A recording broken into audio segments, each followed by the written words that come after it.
This is J. Krishnamurti's first public talk at Brockwood Park, 1974.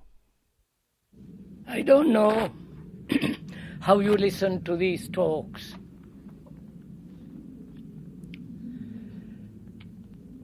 Because what we are going to talk over together is quite serious. It's a grave matter. And we ought to think over it together,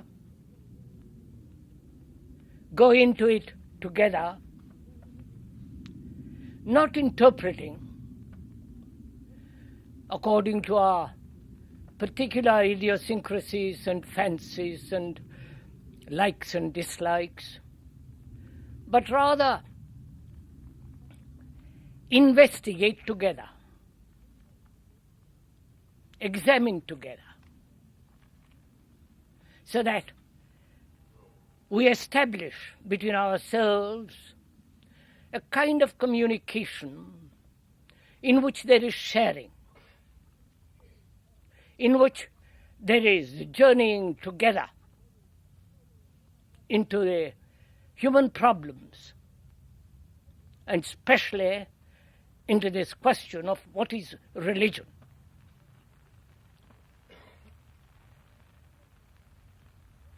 Because a religion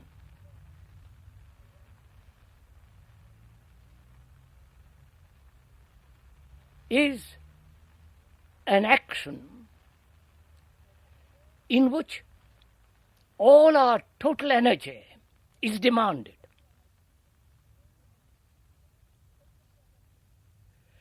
Every other action is fragmentary.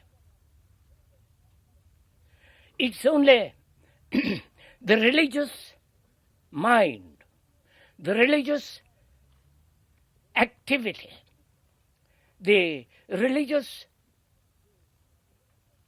comprehension or understanding or an insight can bring about, I feel, a total inward revolution which is so utterly necessary. I mean by religion, not all that is going on in its name, the sects, the gurus, the drugs, the experiences, the circus that is, that's going on in temples and churches and mosques and all the rest of it. I do not consider that religion at all. They are merely play acting, a fanciful, romantic, sentimental things that have no meaning at all. Really, they are nonsense. And we mean by religion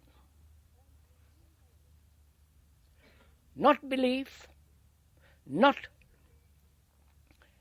rituals, not accepting its authority, not trying to discover or experience something other than what we want, but rather a religion is the gathering of our total energy so that the mind can comprehend, be in it, as it were, so that our actions are never fragmentary. Our actions, our daily relationships, our whole way of life is is whole, not broken up. To me, that is religion. And to go beyond it, to go beyond the structure of thought. That's what we are going to talk over together during this week.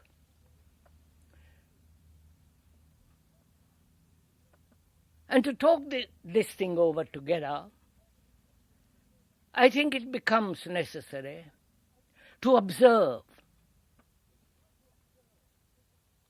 not the description which the speaker is giving, but to observe what is going on.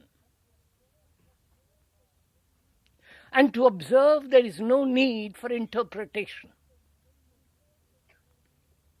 To observe there is no need for another to tell us how to observe or what to observe. There is no need to interpret what we observe, because the interpreter is the observed. We'll go into all this as we go along. So, we have to observe, obviously, not only our lives, but also what is going on around us. The misery, the conflict, the violence, the extraordinary sense of despair, the sorrow, the meaningless existence that one leads. And to escape from that, we resort to all kinds of fanciful, sectarian beliefs. The gurus are multiplying like mushrooms in the winter or in the autumn, all over the world. They are bringing their own particular fancy, their traditions, and imposing it on others. And that's not religion. That's sheer nonsense. Traditional acceptance of what has been, what is dead, and put into different words and different circumstances. So, it becomes very important, it seems to me, not only that we must bring about a change in the world outside us, but also a total revolution, psychologically, inwardly. That seems to me the most urgent and necessary thing. That change will bring about naturally and inevitably a change in the social structure, in our relationship, in our whole activity of life. So the first thing, it seems to me, is the act of observation. To observe.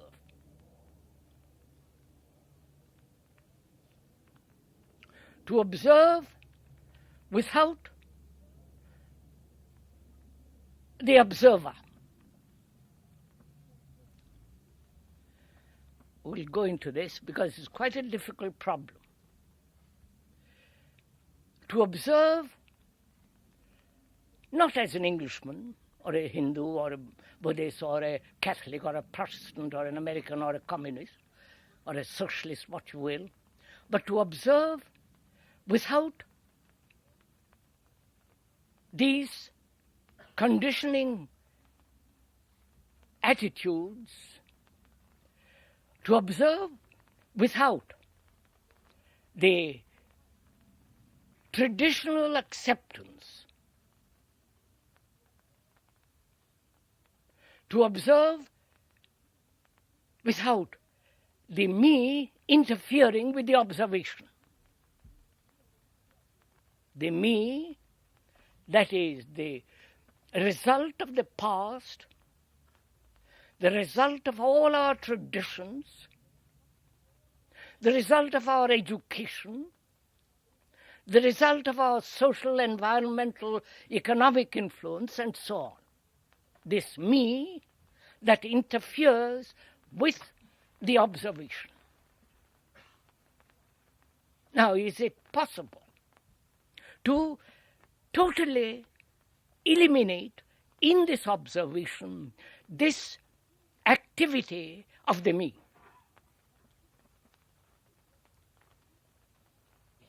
Because it is the me that separates and brings about conflict.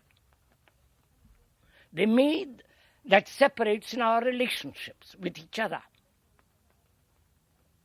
and thereby brings in conflict in our relationships. So, is it possible to observe this whole phenomenon of existence without the traditional me, with its prejudices, opinions, judgments, its desires and pleasures and fears? Is that at all possible?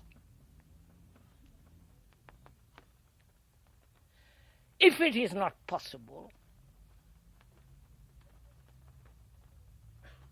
then we are caught in the same old trap of slight reformation in the same field, in the same area, with a little more experience and a little more expansive knowledge and so on. But we always remain in the same area unless there is a radical understanding of the whole structure of the me.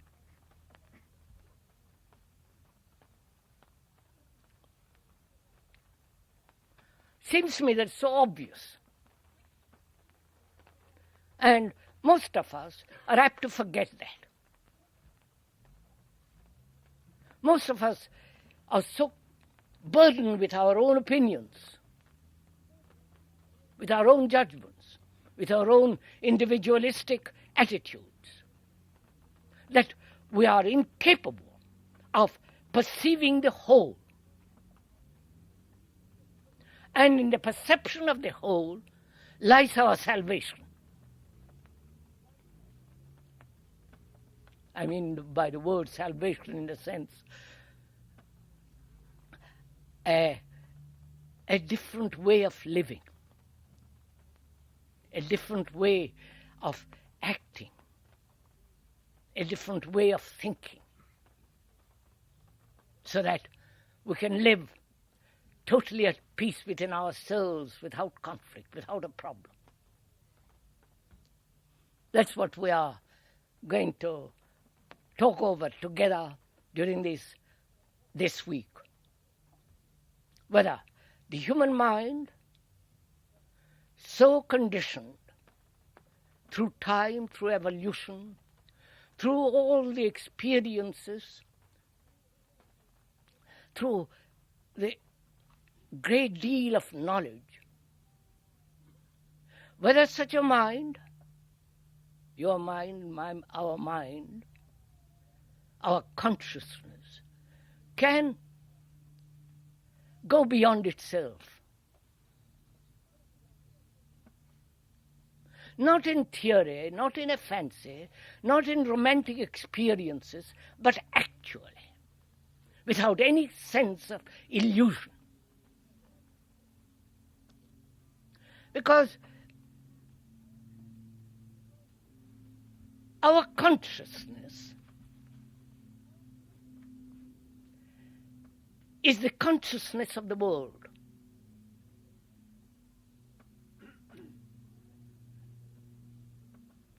I think this is important to understand. Our consciousness, with its content, is the consciousness of every human being in the world. His content may vary a little bit here and there. Different color, different shape, different form. But it is essentially the content of our consciousness is the consciousness of the world. And if the content can be brought about, can be changed, then the consciousness of the world can also be changed. Are we meeting each other this thing? Are we talking the same language? If I can change the content of my consciousness, it will obviously affect the consciousness of others.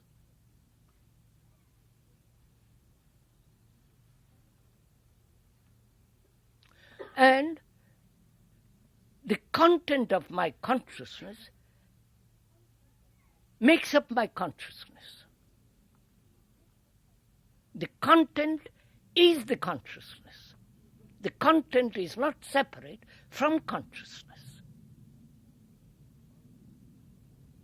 Right? So, is it possible for me, for a human being, living in this world, with all the travail, with all the misery, confusion, suffering, violence, with the separate nationalities, with their conflicts, with their wars, with their brutalities, with all the calamities that are going on in the world, which is part of my consciousness, which is part of your consciousness. The consciousness that has been trained to accept saviors, teachers, gurus, authority, all that consciousness, can that be transformed? And if it can be transformed, what is the way to do it?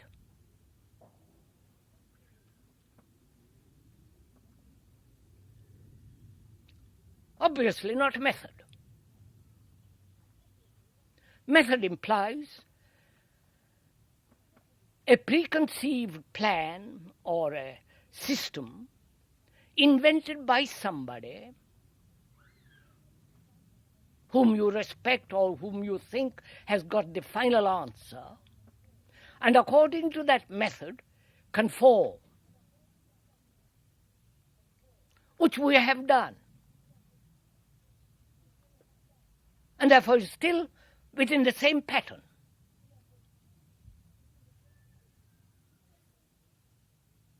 So, if one rejects the conformity to any pattern, to any method, to any end, that is to deny not through resistance but through understanding, having an insight into the foolishness of conformity,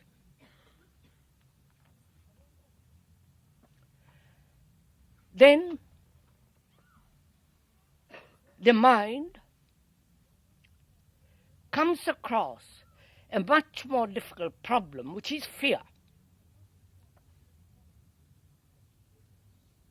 I don't know if you're... Please, this is not mere talk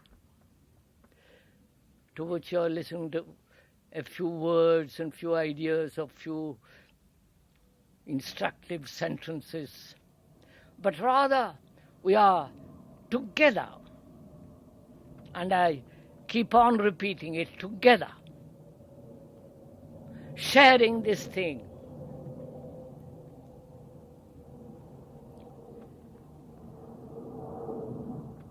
Sharing implies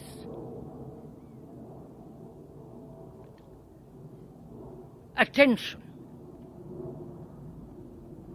Sharing implies the necessity, the urgency of understanding, not intellectually, not verbally, but understanding with our minds, with our hearts, with our whole being.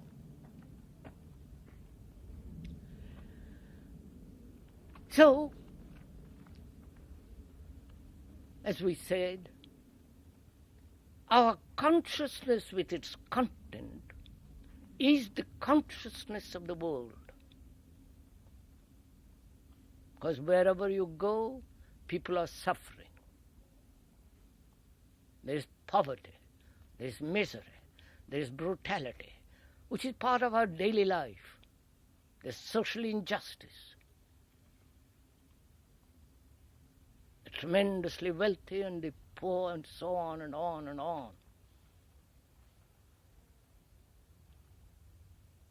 Wherever one goes, this is an absolute fact. And as each one of us is suffering, is caught in all kinds of problems, sexual, personal, collective, and so on. This conflict goes on right through the world, in every human being. And our consciousness is theirs. And therein lies compassion. Not intellectual compassion, but the actual passion for this whole human being who is caught in this extraordinary travail. And when one looks at this consciousness without interpreting it as good or bad or noble or ignoble or beautiful or ugly, just to observe it without any interpretation,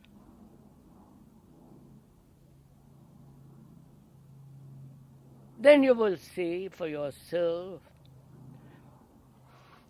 that there is a tremendous sense of fear, insecurity, lack of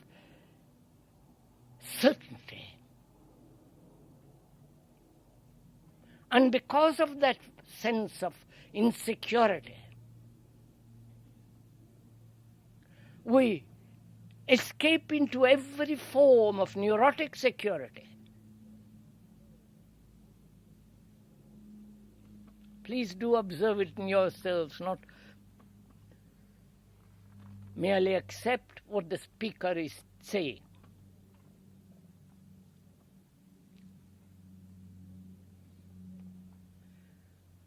And when you observe it, who is the observer? Right?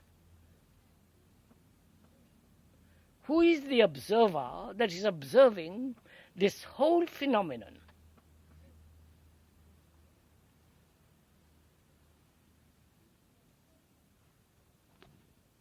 Is the observer different from the thing observed?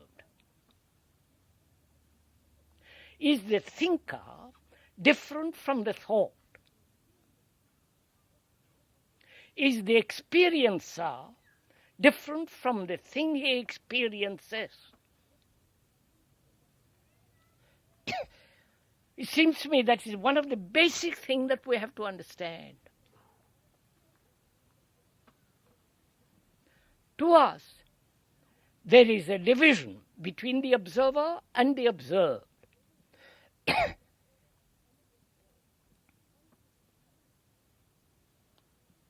And in this division, or rather this division brings about conflict.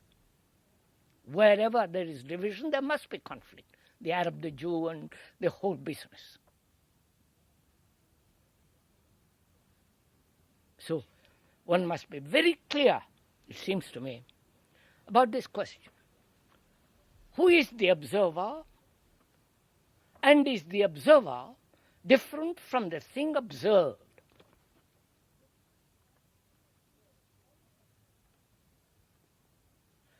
I look at my consciousness. I don't know if you ever tried to look at your consciousness. Look at it as though you were looking at it yourself in the mirror. To look at all the activities, conscious as well as unconscious, activities of this consciousness, which is within the field of time, which is within the area of thought.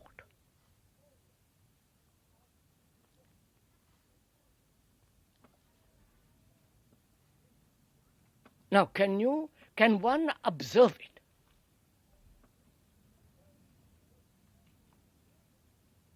Or does one observe it as though it was something outside of oneself?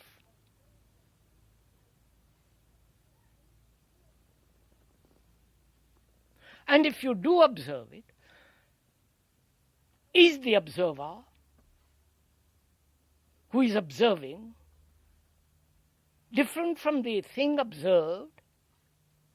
And what makes him different? I don't know. Are we all meeting each other? We are taking a journey together. Don't let me walk by myself, please. We're all together in this.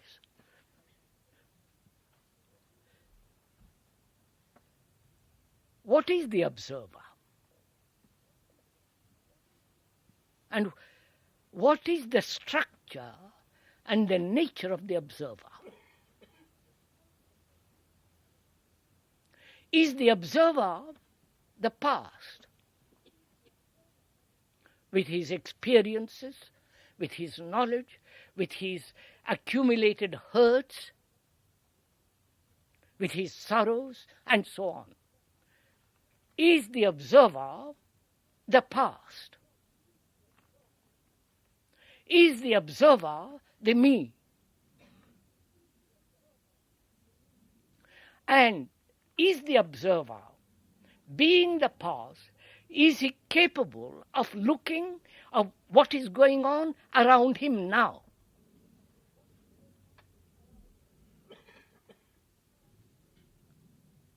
That is, if I am living in the past, the remembrances, the hurts, the sorrows, all the knowledge the mind has accumulated, and all knowledge is always in the past. And with that mind, observe. And when I do observe with that mind, I am always looking through the eyes that have been wounded, through the eyes that have remembered things of the past. So I'm always looking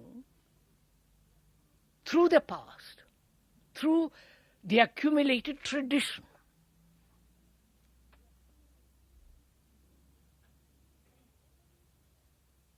And so I am never looking at the present.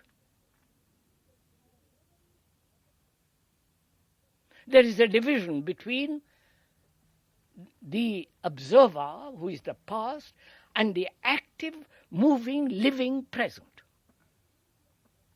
So there is a conflict between the observer and the observed. May I go on? Is this clear? And can the mind observe without the observer? This is not a conundrum. This is not a trick. This is not something to speculate about. You can see it for yourself. You have an insight into the reality. That is, the observer can never observe. He can observe what he wants to observe. He observes according to his desires, to his fears, to his inclinations, romantic demands, and so on, so on. And is not the observer the observed? The observed becomes totally different when the observer is himself totally different.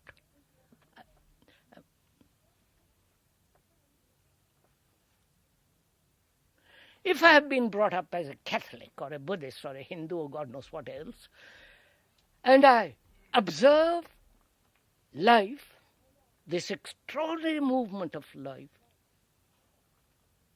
with my conditioned mind, with my beliefs, with my fears, with my saviors, I am observing not what is, but I am observing my own conditioning. And therefore I never observe what is. Right? And when I observe, is the observer different from me? Or there is the observer is the observed. You understand this? Which eliminates altogether conflict.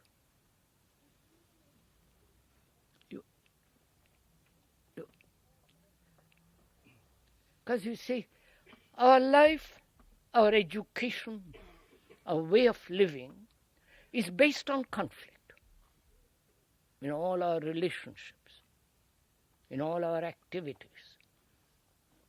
The way we live, the way we think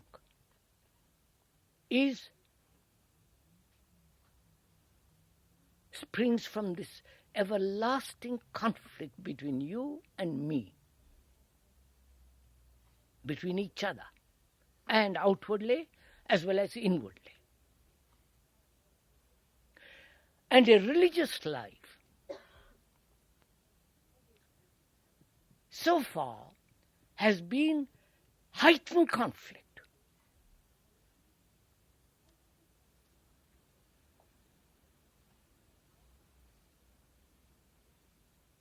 A life of torture. You must come to God, or whatever that thing is, through torture, through conformity, through acceptance of a belief, which are all forms of conflict. And a mind that is in conflict is obviously not a religious mind.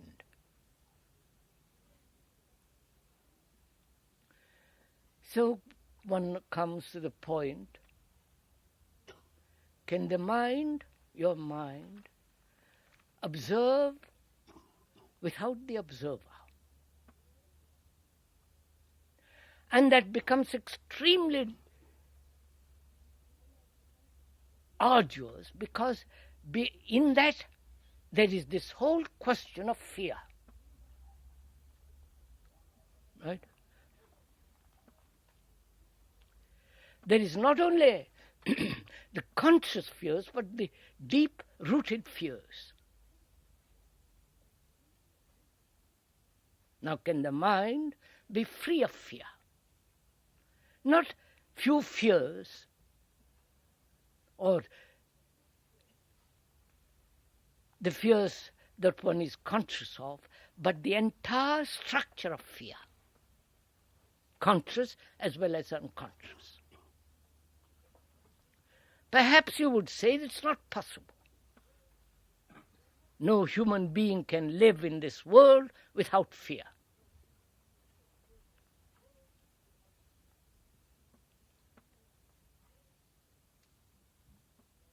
Now we're asking whether a mind that lives in fear, fear of tomorrow, fear of what has been, fear of what might be, fear of what is,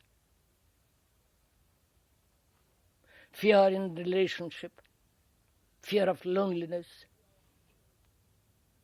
fear, dozen forms of fears, the most absurd fears and the most tragic fears. Can the mind be free of all that?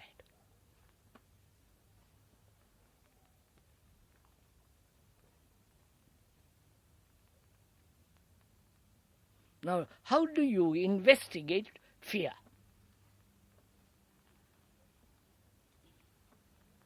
How do you, I'm afraid, suppose I'm afraid of dozen things.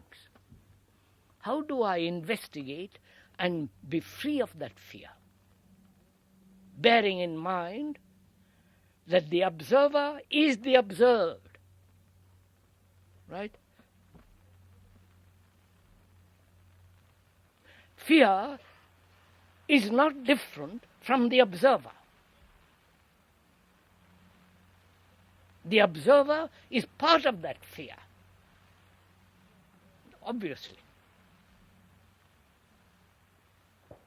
So, how is the mind to be free of that fear?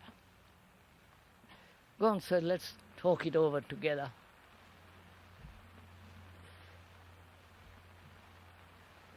Because without the burden of fear, one lives in darkness. From that fear arises aggression, violence, all the neurotic activities that go on, not only in the religious field but in daily relationship. So, for a healthy, sane, a mind that is whole, there must be freedom from fear. Not partial freedom, but total freedom. There is no such thing as partial freedom. So how is one bearing in mind that the observer is the observed? The observer is fear himself. And when he observes fear as something separate from him, then there is conflict. Then he tries to overcome it, suppress it, escape from it, and so on. But when one has this insight, this truth that the observer is the observed, then what takes place? You're following all this? No? I'm so sorry.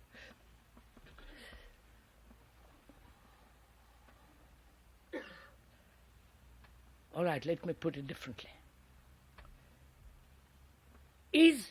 I'm angry. Is that anger different from me?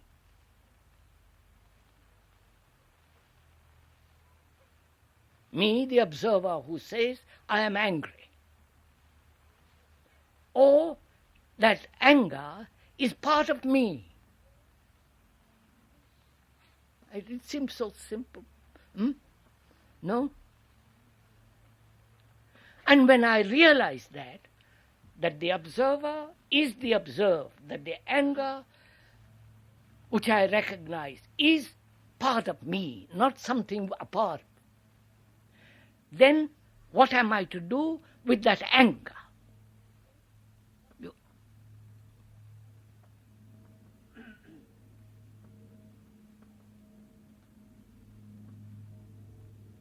I am not separate from that anger. I am anger.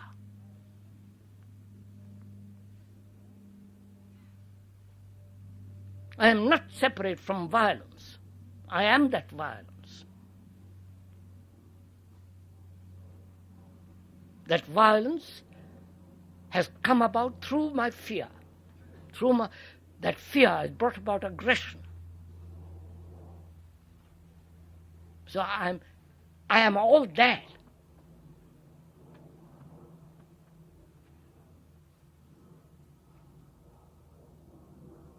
Then what takes place?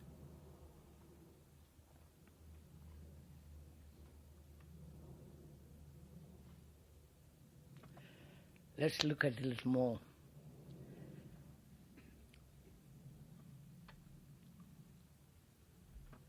When I'm angry,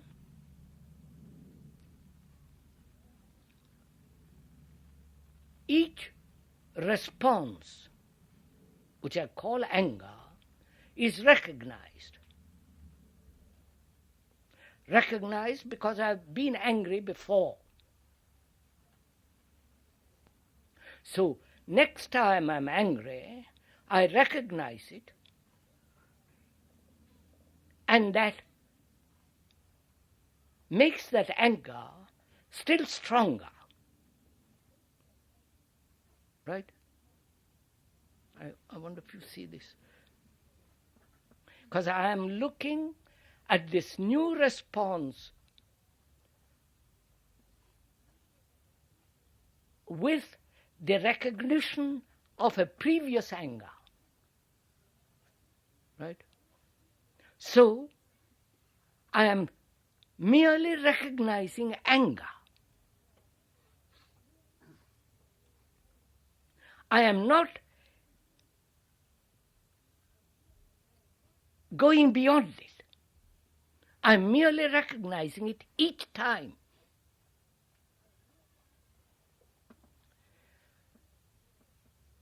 So can the mind observe that anger without recognition, without using the word anger, which is a form of recognition? Am I? Look, we are violent human beings in so many ways. We may have a gentle face and a quiet voice, but deeply we are violent people. And there are violent activities, violent speech and all the rest of it. Now, is that violence different from me, from the observer? I see that the observer is part of that violence. It's not the observer is non-violent, therefore he looks at violence, but the observer himself is part of that. Then what shall he do? You understand my question? If I am part of that violence, which I am, and before I have separated myself from that violence, saying, I must suppress it, I must conquer it, I must go beyond it,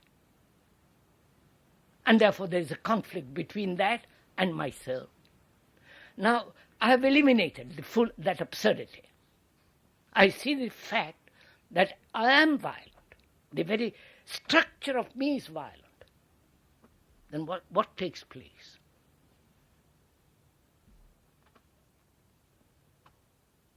Obviously, there is no desire to overcome it, because I am part of that. Please see, there is no question of my trying to overcome it, suppress it. And suppression, overcoming, escaping is a form of wastage of energy, isn't it?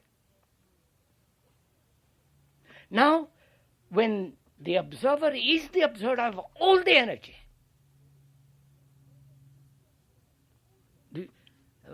are we meeting it? I have all that energy, which has been dissipated before by escapes, by suppression, by overcoming it. Now I have that tremendous energy which comes about when the observer is the observed, and that energy that energy can go beyond itself, which is violence. I wonder if I'm making myself clear.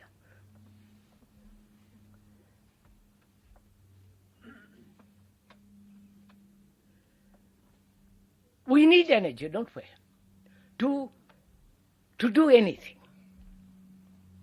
I need energy to go beyond violence.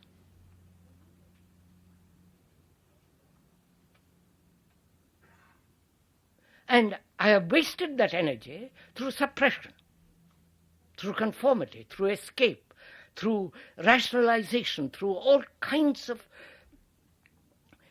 forms of escapes and justifications. And when I see the observer is the observed, and all that energy is concentrated.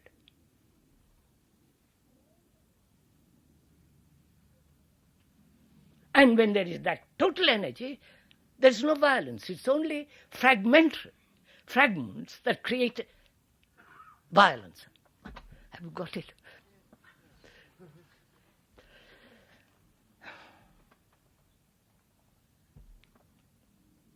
that mean there's no interaction? Not only interactions, this much more. No, let's stick to one thing. Don't bring in interaction yet. We'll come to that. That is, look, we have tried,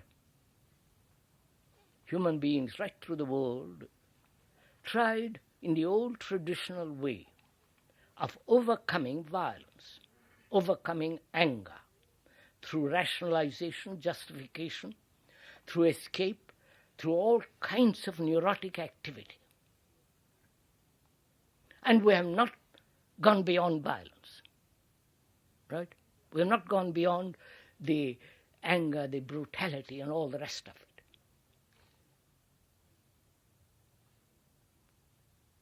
Now, can the mind go beyond it?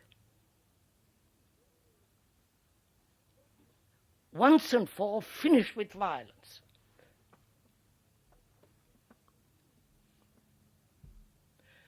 And it's possible only when we realize the observer is the observed. Because then in that observation, there is no escape, no interpretation, no rationalization, just the thing is. And therefore you have the energy to go beyond. Right? You do this, you will see it. But you must first understand the reason, the logic, the truth that the observer is the observed.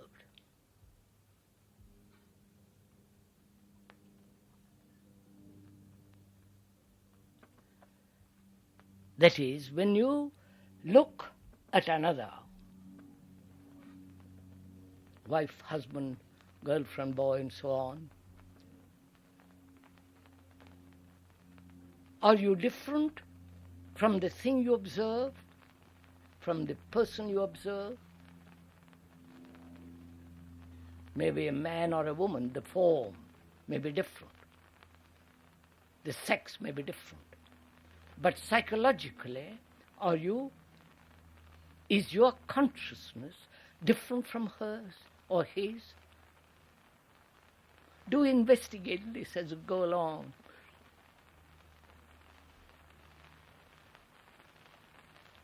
And when you observe, you are observing your own image. You're not observing another. The image which you have built through various interaction, the image you have built about her or him, and that image is looking. It's so obvious.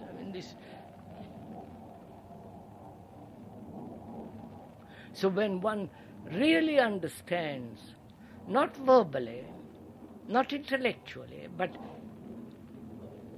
as an actuality, as something true, then you will see that when the observer is the observed, all conflict comes to an end. And therefore, our whole relationship with each other undergoes a radical transformation. Right? So, can the mind observe fear? We're going back to that. Your fear. Fear of death, fear of life, fear of loneliness, fear of darkness, fear of being nobody, fear of not becoming a great howling success, fear of not being a leader, a writer, this or that, 10 different things. First of all, is one aware of it? Or one leads such a superficial life, everlastingly talking about something else, and so are never aware of oneself, of one's own fears.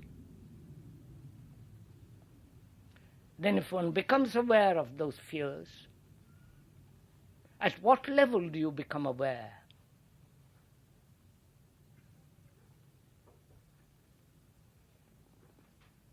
Is it an intellectual awareness of your fears? Or are you actually aware of your fear? Aware in the sense that you are aware of the color of the jersey that is next to you.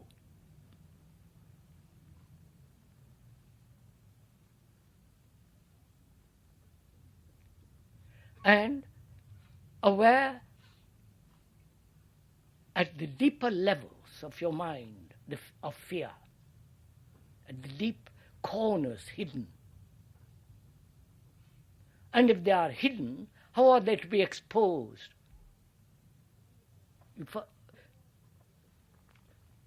Must you go to an analyst? And the analyst is yourself.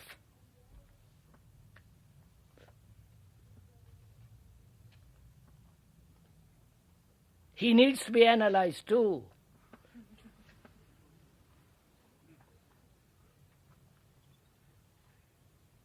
Otherwise you won't be an analyst.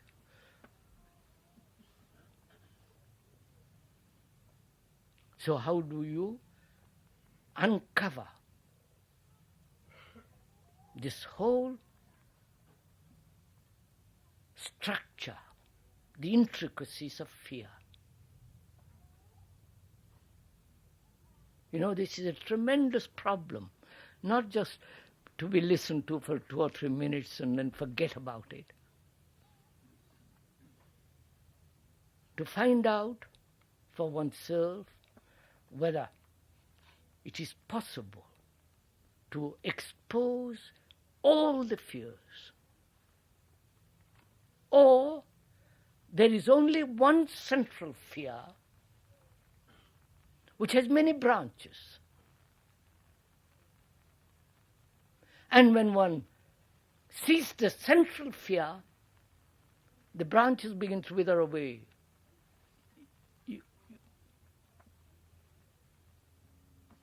Is there one central fear, like the trunk of a tree, though it has many branches? And if you can understand that one root of fear, you have understood the whole network of fear. Now, how do you approach this?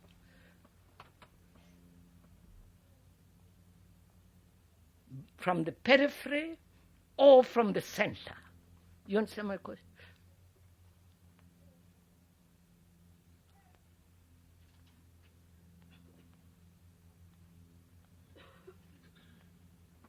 If the mind can understand the root of fear,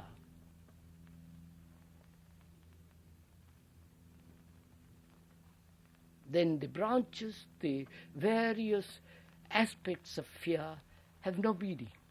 They wither away. So what is the root of fear? Go on, sirs.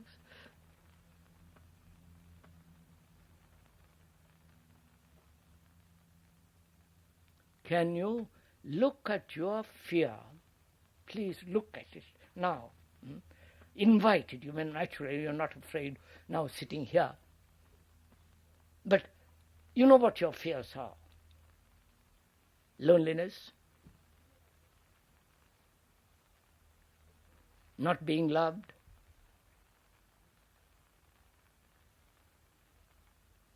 not being beautiful, frightened of losing your position, your job, your this or that, 10 different things. Now, by looking at one fear, at your particular fear, you can then see the root of that fear. Not only the root of that fear, but the root of all fear. You understand? Through one fear, by observing it. By observing it in the sense the observer is the observed. Then you will see for yourself that through one fear you discover the very root of all fear.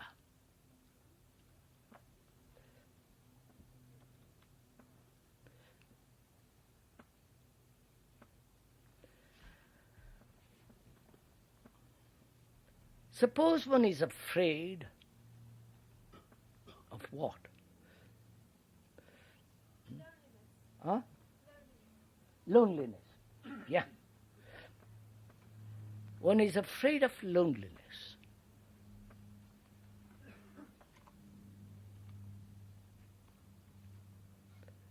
Now, first of all, has one looked at loneliness? Or is that an idea of which you are frightened of? Not the fact of loneliness, but the idea of loneliness. You see the difference? Which is it? The idea frightens you, or the actuality frightens you? It's not separate, is it? It's not like a... No, sir. Look, I have an idea of loneliness.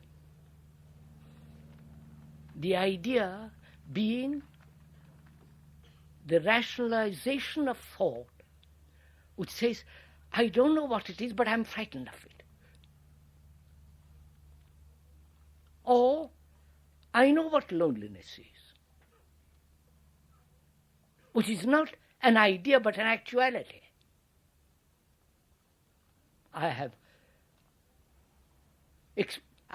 know it when I'm with a crowd. I suddenly feel that I'm not related to anything,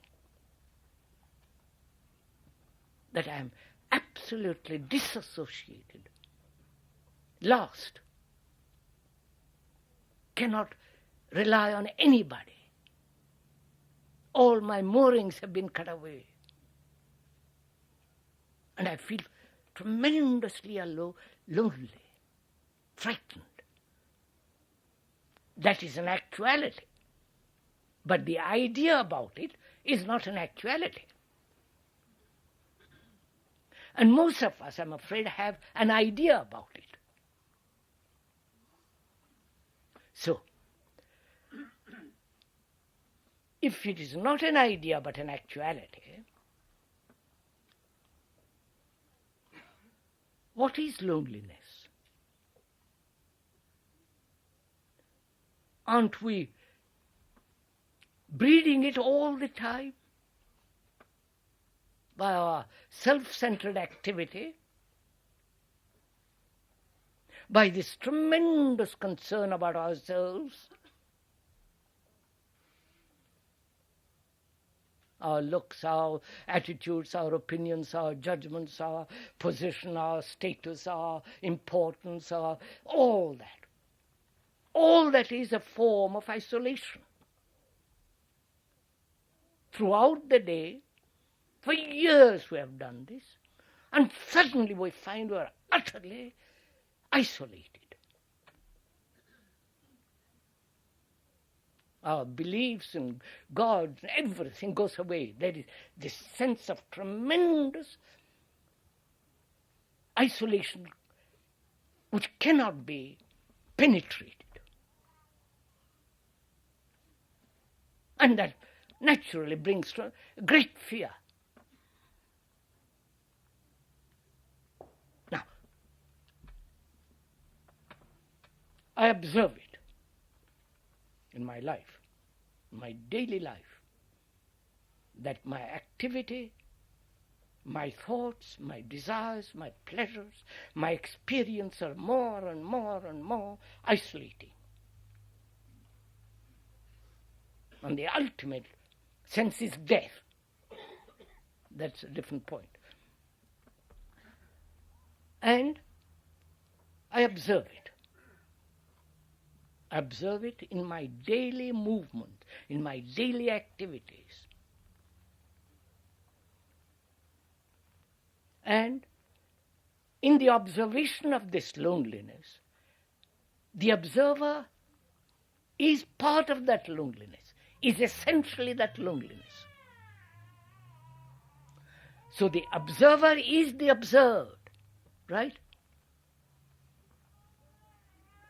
And that we cannot possibly escape from it.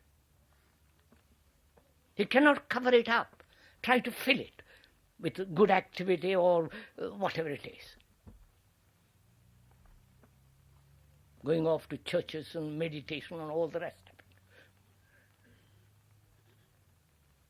So the observer is the observed. And therefore, what happens then? You have eliminated altogether conflict, haven't you? Try to escape from it, try to cover it up, try to rationalize it. You're faced with it, you are that.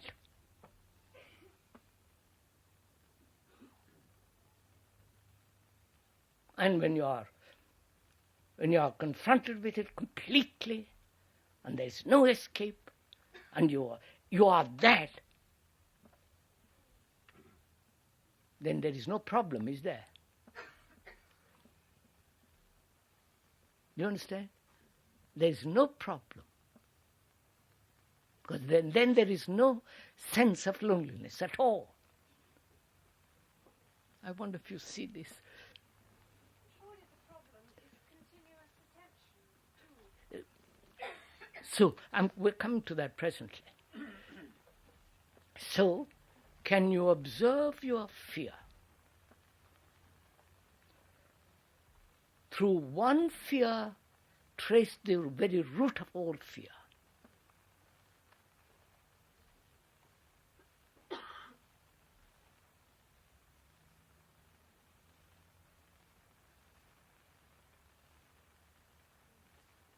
That is, through this sense of loneliness,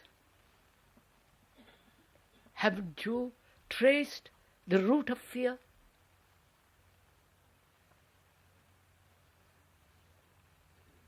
Ceasing to exist. No, madam, I am lonely. I know what that means, not as an idea, but as an actuality. I know what hunger is, as an actuality. Not somebody has told me what hunger is.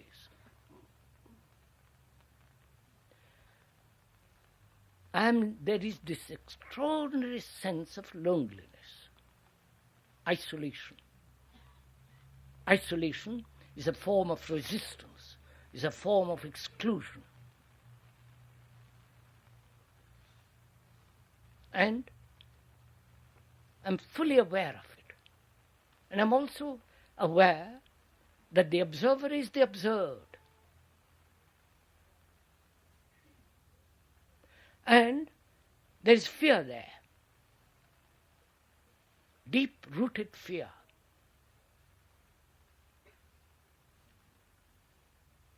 Through one factor of fear, of loneliness, I've been able to find out, look at the central fact of fear, which is the non-existence of the observer. I wonder if you see this. Do you understand? Am I making this clear or not at all? If the observer is not, the observer being the past, the observer being his opinions, judgments, evaluations, rationalization, interpretation, all the tradition,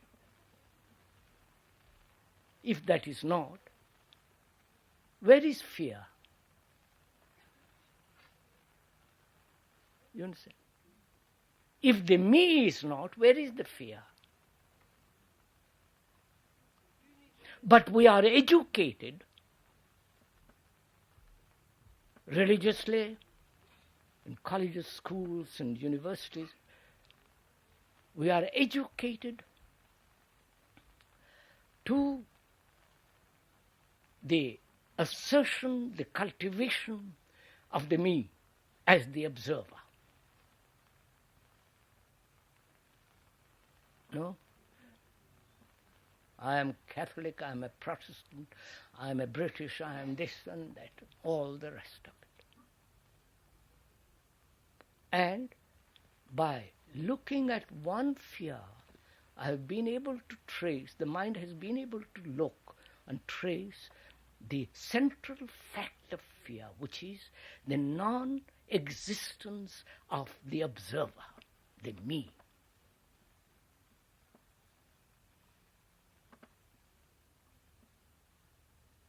And can I live in this world without that me? You understand? When everything is around me is the assertion of the me, their culture, their works of art, their business, politics, religion, everything around me says, asserts, be you, me. Cultivate the me. In that culture, in that civilization, can one live without the me? You understand all this, sir? Therefore, the monks say you can't escape from the world. Go into a monastery. Change your name. Devote your life to this and that. But the me is still there. Because you have that me has identified itself with the image it has projected itself as the cry this and that and the other. But that me is still there in a different form. So can one live? Please, this is a tremendously important and a very, very serious question. It's not just something to play around with. Can one live without that me in this monstrous world? That means, can one live sanely in a world of insanity? And the world is insane. With all the make-believe of religions, all that's happening, I don't have to tell you. Can you live in a world which is insane and yourself be totally insane?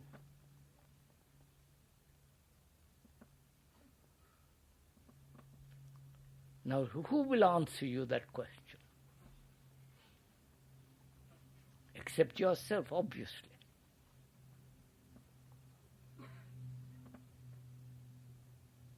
So that means you have to see that your consciousness, with all its content, is the consciousness of the world. That's not a statement, that's a reality, that's something tremendously real.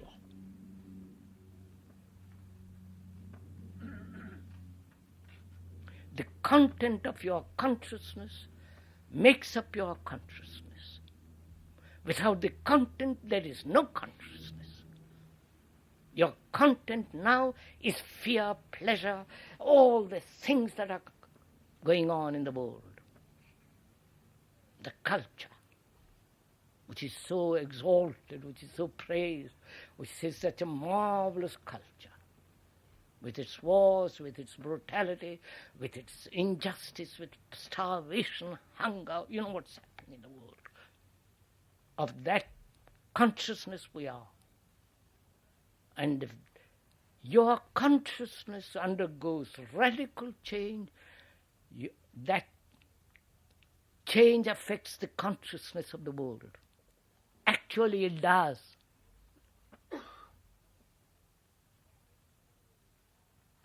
Take any of the people who have so-called brought about physical revolution.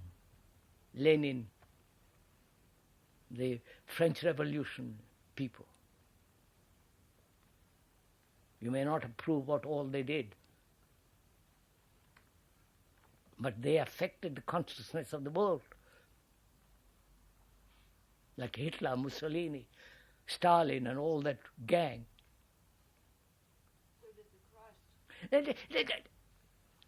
Oh, take yours, Christ, right. So, you see how you escape? That's what you escape into your old traditions. You don't say, look, I have got to change. My consciousness must undergo radical transformation. Not somebody else has done this. I was giving you an example. One hasn't got to expand the examples. So, one comes to the central issue, can your consciousness undergo a radical change?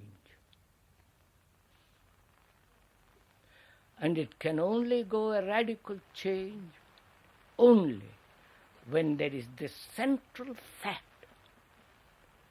is understood or seen, or the truth of it is seen, that is, the observer is the observed. And when you see that, all conflict inwardly comes to an end. Bound to. Because where there is division between the observer and the observed, anger and not anger, then there is conflict. When the Arab and the Jew see that they are the same human beings, there is no need for conflict. So can you observe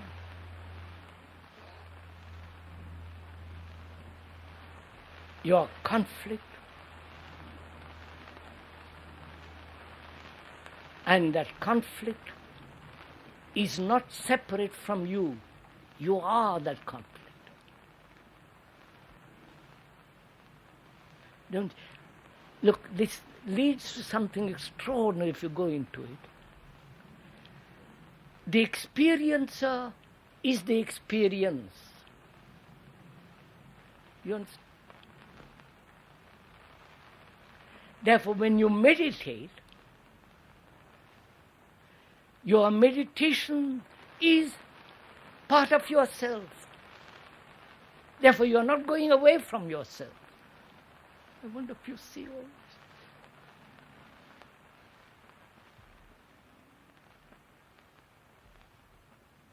When you talk about meditation, that's a different thing. That is, to meditate, meditation is not something to be invited.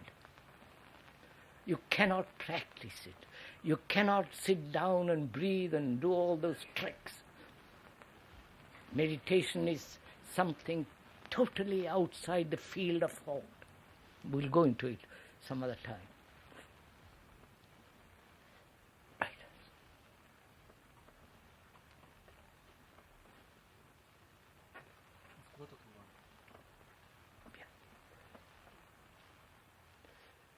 Would like to ask questions about all this.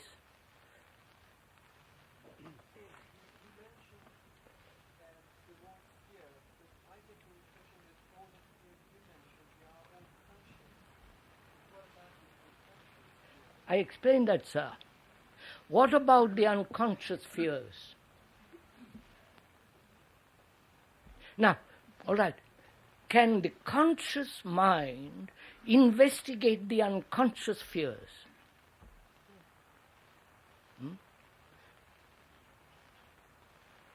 Conscious mind can only investigate itself, its own conscious, at its own level. It can't investigate something it doesn't know. Right? Science can only explain what it knows, not what it does not know. So, we're asking, how is it possible for the unconscious content of to be uncovered, exposed, without the consciousness interfering with it? Conscious. You understand my... Look, sir, I can investigate my own fears consciously, superficial fears. That's fairly simple. By observing in my relationship with others, in interaction, watching, when I'm walking, talking, looking, I can observe the fears very easily. But all the deep hidden fears, the racial fears, the family fears, the fears that have been imposed upon me, the fears that have accumulated through hurt.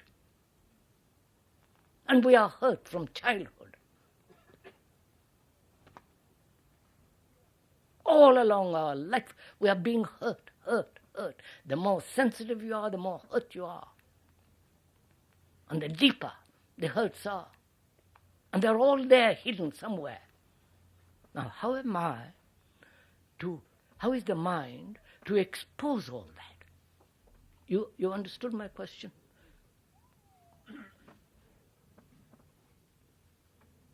I realize the unconscious mind can't. Deliberate inquiry won't reveal it. Right? A deliberate action saying I must investigate to find out, it can't. Therefore, what am I to do?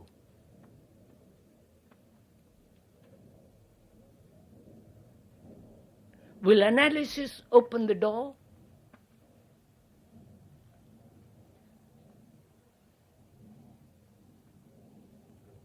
Will group therapy open the door?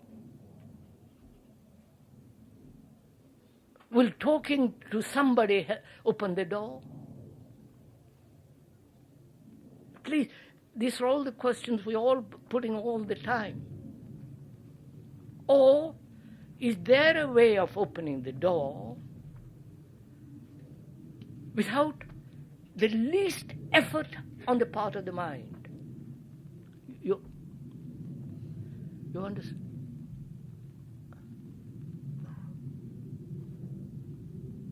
The more I make effort to inquire into the unconscious, the more it becomes impossible because I don't know what there is. Through analysis, I cannot expose it. I can reveal few layers of it. But analysis has its own problems, which we won't go into now. So what shall I do?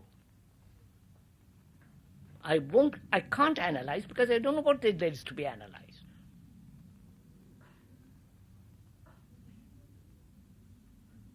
I can't say to myself, I must deliberately sit down, talk about it to others, or talk to myself and see if I can't break the door open. I can't do it. So I say to myself, perhaps if I leave it completely alone, but be aware of it.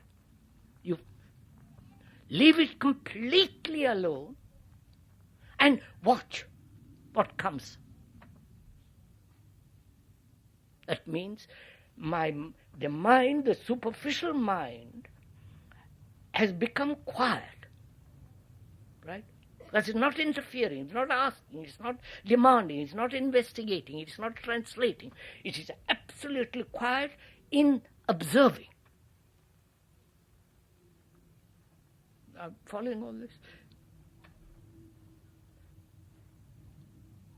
So I can observe, the mind can observe without the least effort. Because the effort will not solve the problem.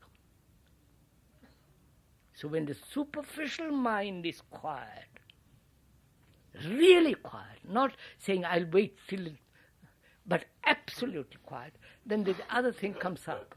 I don't know if you see the truth of it.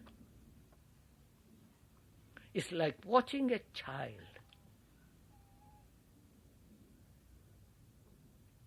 If you watch the child, it reveals all its movements. So in the same way, to investigate, to understand, to look into the deep layers of the unconscious, analysis is not the way. Group therapy is not the way. Talking to others is not the way.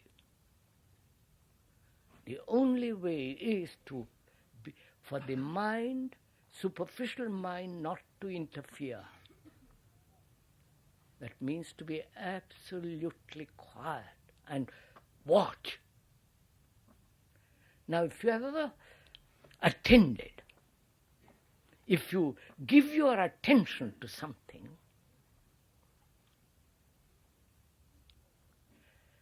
there is no question of time, is there? Have you ever, when you give complete attention to something, just a minute, are you listening now with complete attention to what is being said? If you are, at that moment of attention, there is no time, is there? Oh, come on, sirs. At that moment, there is no question of thought, is there? Your whole energy, both nervous, psychological, mental, every kind of energy is completely attentive. Now, being so attentive, is there an unconscious or conscious? You understand? There is only attention. And therefore, in that state of attention, you will see there is no remnants of the unconscious with its content. Right. Sir, I think that we are confused because there is two different kinds of conflicts that can exist. And to see that the one conflict, which is, say, if we argue with ourselves, we say, should I do this? I know And then we say, no, I won't do this, or I will do it, and we argue back and forth. But that is one form of conflict, and that is the cover-up. That is a means of avoidance, a method of avoidance. And that is different than a real conflict, which works towards a solution. So those are two different kinds of conflicts. And that is why people here are confused. Because one conflict is a method of avoidance, and the other conflict is not a means of avoidance, but is a means of peeling away avoidance. Wait a minute, ma'am. Reach a solution. You are saying, or you, if I understand it rightly, conflict exists where there is choice. No, where there is avoidance, there's two different kinds of conflict. Do you understand what I'm Yes, saying? I understand. I think I understand, which is you are saying that two different kinds of conflict. But all conflicts are the same, are they not? Two different kinds. No, because one is used to avoid the real conflict that has a solution. That's Oh, you see, through conflict you will find a solution. That's what the Arabs and the Jews are saying. No, sir, because they are using the No, please, madam, you're not, if I may suggest, you're repeating the same thing, you're not listening, if I may say so. It is, we are saying all conflicts are the same. They're not different kinds of conflicts. Conflict is conflict, whether it's between a husband and a wife and a girl and a boy, or between nations and nations. The war is the extreme expression of that division. Conflict, we are talking. We are talking of ending conflict, whether it is possible to end conflict. In ourselves, in the human mind. If that conflict is not ended, we'll always live in misery. We'll always live what we are living now. Yes, sir. I wondered if you'd like to elaborate on the fact that as we go through life, we are all conditioned, and therefore when you look at another person, we should be compassionate towards them because of this conditioning and confusion within them. So what is the question, madam? The question is are you stating as a fact that people, through their past conditioning, are to be pitied? Are to be pitied. Yes. Therefore we are all to be pitied.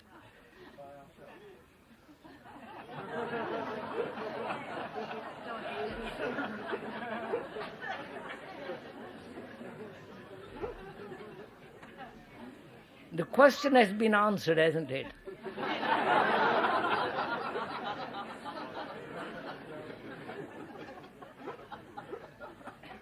Right.